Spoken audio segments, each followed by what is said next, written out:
do poder teológico-político e do ressurgimento da ideia de república, né? Primeiro a república oligárquica, depois a república representativa, depois a república democrática, é que se reconfigura o campo público da política.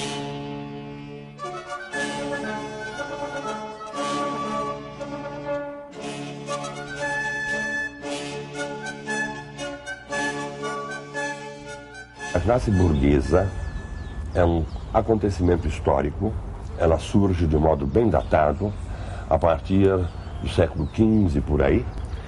Ela vai se constituindo progressivamente a um projeto burguês. Talvez nunca na história do homem esse projeto burguês tenha sido equacionado de maneira tão clara e tão racional pelos próprios burgueses, e nunca talvez o homem tenha tomado consciência tão aguda do seu andamento dentro desse processo todo ele. Quer dizer que é algo de bem determinado. De outro lado, a palavra burguês já oferece uma ambiguidade muito grande. Chega a ser usada essa palavra de um modo pejorativo.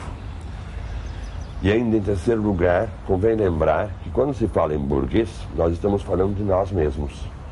Porque nós somos burgueses, pertencemos evidentemente à cultura burguesa, não há mais aristocracia. Mesmo a classe operária no século XX, sobretudo, se busca assimilar o ideário burguês, o conforto burguês, todo o modo de ser da burguesia. Quer dizer que é muito curioso, porque já por aí se percebe um fato novo, é que pela primeira vez passa a existir na história do homem, começa a existir uma classe realmente universal. Mas, em verdade, o individualismo funciona como um grande a priori, o grande pressuposto que está na raiz mesmo, na base de todo o processo da cultura burguesa. O que eu vou dizer agora vão ser modos de especificar melhor esse pressuposto fundamental que é o individualismo, e que configura aquela passagem que certos autores caracterizam como sendo a viagem, digamos, que vai do teocentrismo medieval para o antropocentrismo dos tempos modernos. Quer dizer, não é mais Deus que está no centro de toda a cultura, de todas as motivações individuais, sociais, culturais, políticas, etc., mas passa a ser, essa motivação básica passa a ser pura e simplesmente o próprio homem. E é sem exagero, então, que se pode começar a falar num homem novo, num projeto moderno, centrado justamente numa nova imagem do homem.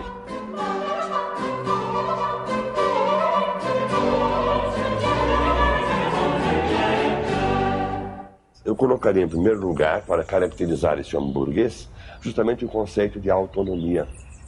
Esse homem burguês, ele se oferece, ele se impõe, ele vence essa guerra toda, justamente a partir desse conceito de autonomia. Na filosofia, isso se explicita de um modo muito claro no século XVII, é um processo histórico sempre complexo. No século XVII, com a filosofia de Descartes, pela primeira vez na história do homem, nós encontramos um pensamento que parte de uma experiência absoluta. E essa experiência absoluta não é mais a experiência do absoluto, ou do Deus. Essa experiência absoluta, ela está situada dentro do próprio homem, que é o cogito ergo sum, eu penso, logo existo. Para Descartes, essa é uma certeza absoluta, uma evidência absoluta, e que vai ser o ponto de partida, o fundamento último de toda a realidade da ciência e da filosofia. Então, a partir daí se entende essa autonomia. Eu daria alguns exemplos para tornar bem claro o que estou falando. É, por exemplo, a ideia de biografia. A biografia, tal como nós entendemos, não existia no passado, grego ou medieval. Uma biografia como, por exemplo, a de Santo Agostinho, não é uma biografia que deva ser entendida como normalmente se faz as biografias hoje, nos tempos burgueses de um modo geral. Porque a biografia de Santo Agostinho coloca um problema, e eu vou voltar depois desse problema, que é da relação entre o singular e o universal concreto.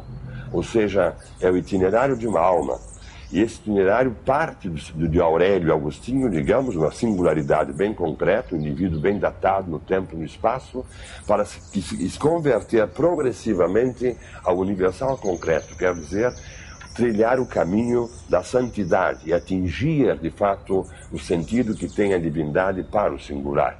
Quer dizer que, de certa maneira, a vida dos filósofos russos, por exemplo, de Plutarcas, e toda essa biografia do passado, de certa maneira, é sempre um itinerário através do qual o homem chega a se universalizar de um modo bem concreto.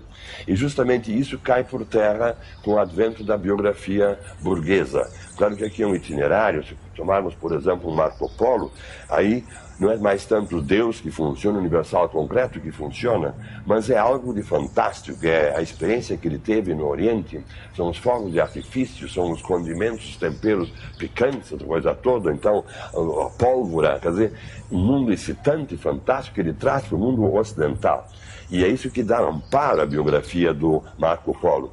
Mas aos poucos tudo desaparece, e o que nós encontramos é simplesmente a biografia de um homem que pode ser até muito comum, né? Ou que pode ser como a biografia de um Rousseau. Mas Rousseau já não se apresenta mais como algo de universal, de excepcional, de fantástico, coisa que o valha. Ele se prende, por exemplo, muito na autobiografia dele, nas Confissões, à vida cotidiana, a sua vida sensível, sexual e coisas assim. Ele não se oferece tanto, ele pretende que essas experiências todas tenham um vulto, uma importância muito grande, mas no fundo ele não se afasta do plano cotidiano em nome de uma universalidade transcendente, coisa que o valha.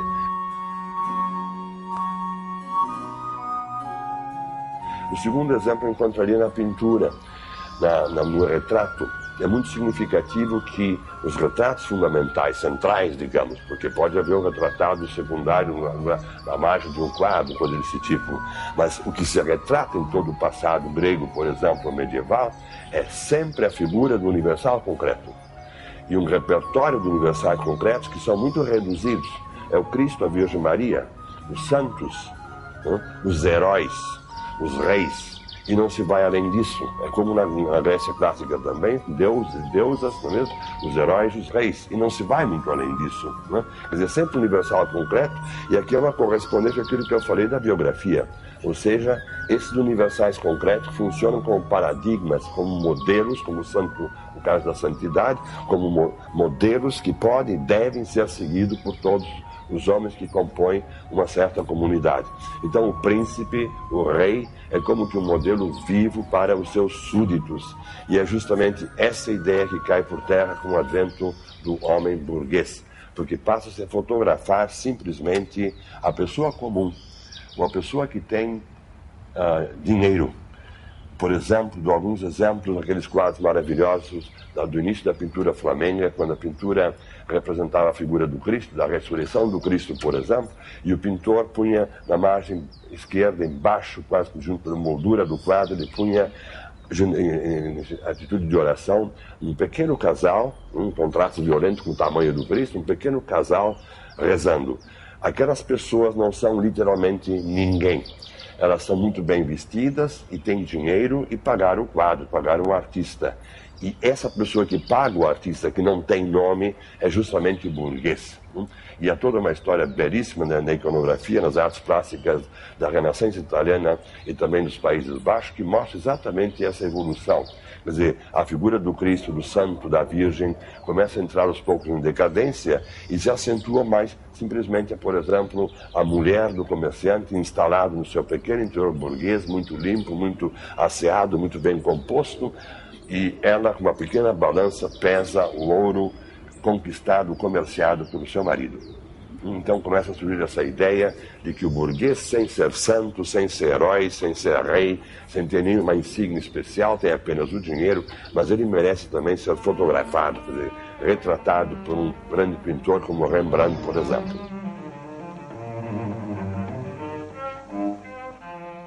Como o poder estava marcado pela ética da esfera privada, como o poder estava marcado pela ideia de que o governante é que tinha que ser virtuoso,